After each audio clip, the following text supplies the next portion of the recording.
Hello, this is Hugh. I just want to talk about a few changes I've made to my Hosim Sprint truck.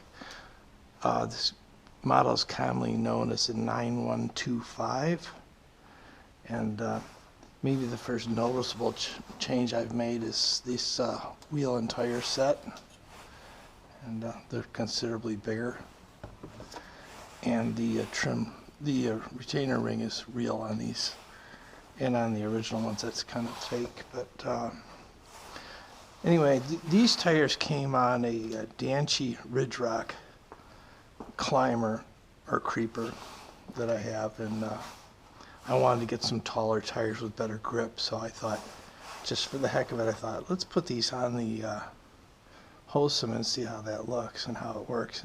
And it seems to be working really good so far. I just tried to stay off the grass because I wasn't sure how much strain that was going to put on the motors.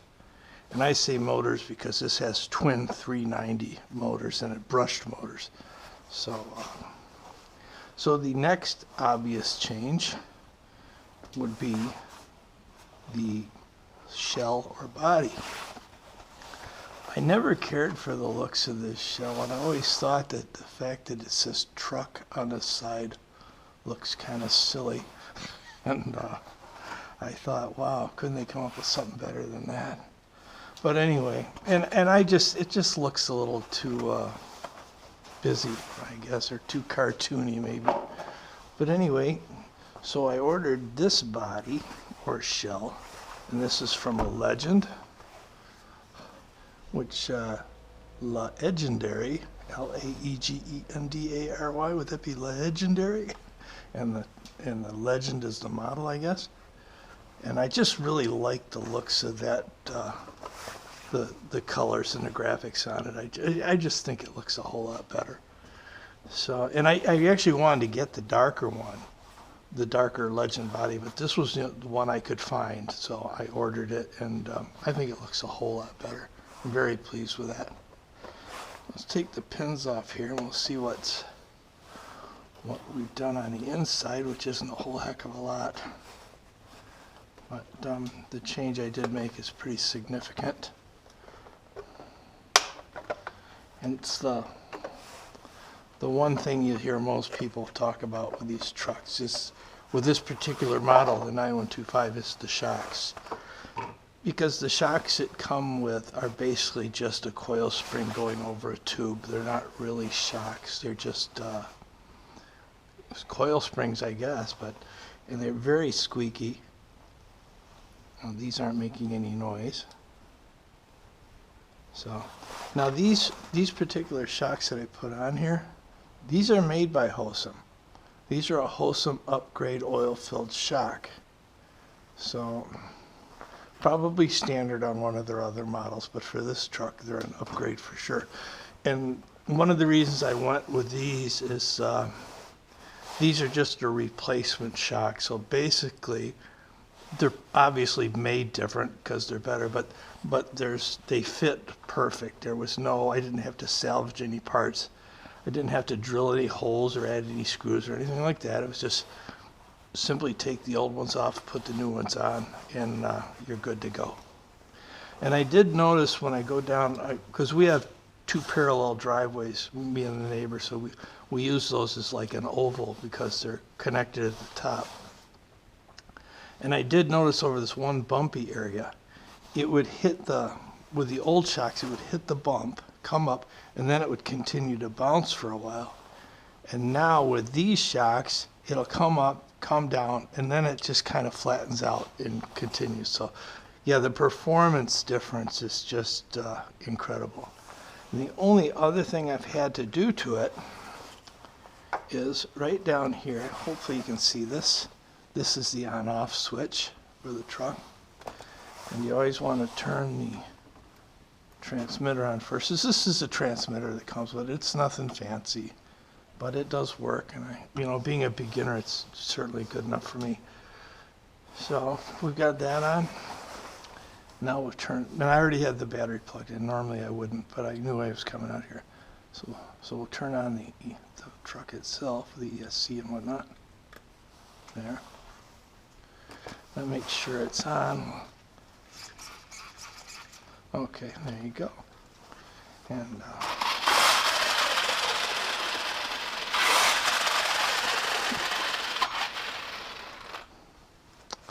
so that pretty much covers it.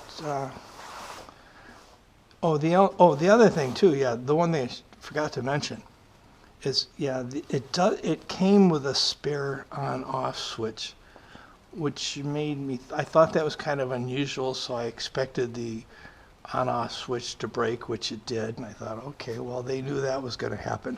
But it's a very simple repair. It's just, remove and replace. It's not difficult at all. So, and the other thing that happened is I was doing a turn, I doing a sliding hard, and I hit not a curb, but just a place where the concrete steps up a little bit. And I lost one of my CV axles on the front. I had no trouble finding a replacement, and the replacement to replace it is like super easy. I couldn't believe how easy it was. It was just a matter of basically removing this pivot here. Well, you could take the wheel and stuff off first, but then basically it just kind of opens up and you maneuver it into place, and then you close it up again, of course, and put this pivot screw back in there. But it was very, very simple.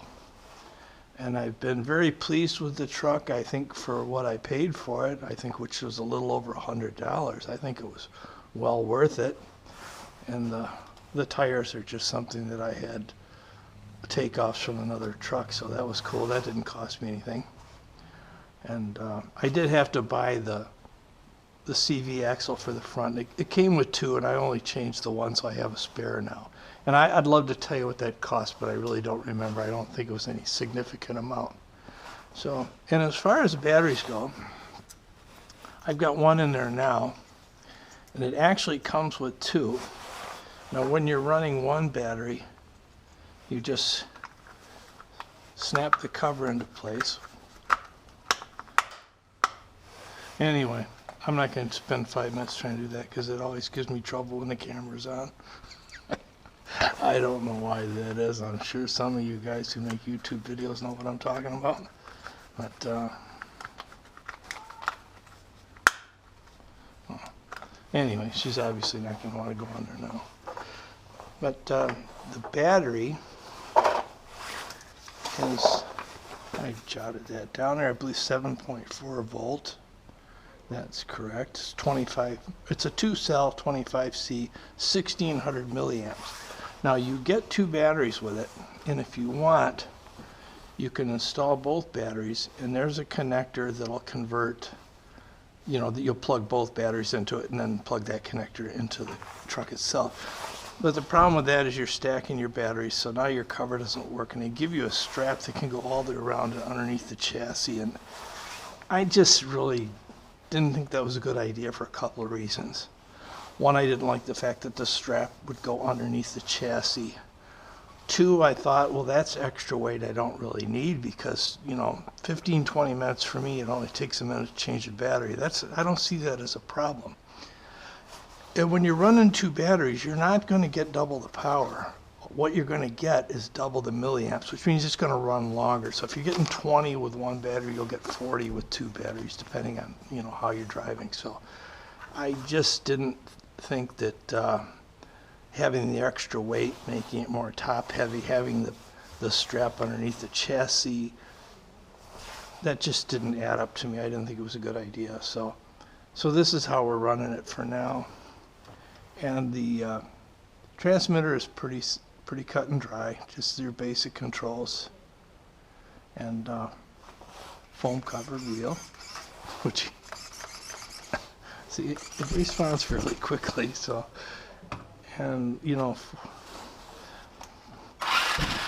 back to go forward, front to forward, and it works. What else do you need, really? So I guess that covers it. That's the Hosim 9125, or the Hosim Sprint truck. And if I didn't mention it, it's got twin 390 motors, which are located here and here, inside here. And this is a clamshell type chassis, so I'd have to take it almost completely apart to show you the motor, so that's not going to happen. But they are in there. And they do have these Ferrari-esque air intakes here, one on each side for each motor, and then there's vents for the air to come out as well. So that's how it keeps the motors cool. And being I'm an old fart, I don't run it that hard anyway, so overheating hasn't been a big problem for me. So I guess that about covers it. I'm very happy with the purchase, and it does come with a few things. You know, you get your basic USB type balance charger, and you get 2 batteries with it. Plus you get the converter plug to run 2 batteries at once, plus the strap to strap it down with. You'll get a wrench for your wheel nuts, some spare wheel nuts, a few spare body clips, the little spacers for your shocks if you need them, you know, and just the usual stuff, you know, and an owner's manual that's nothing special. It's I don't know that I've ever looked at mine, maybe to get a part number or something, but overall, you know, and I will say this too. I saw this truck on sale the other day, and I don't remember if it was Amazon. I suspect it probably was.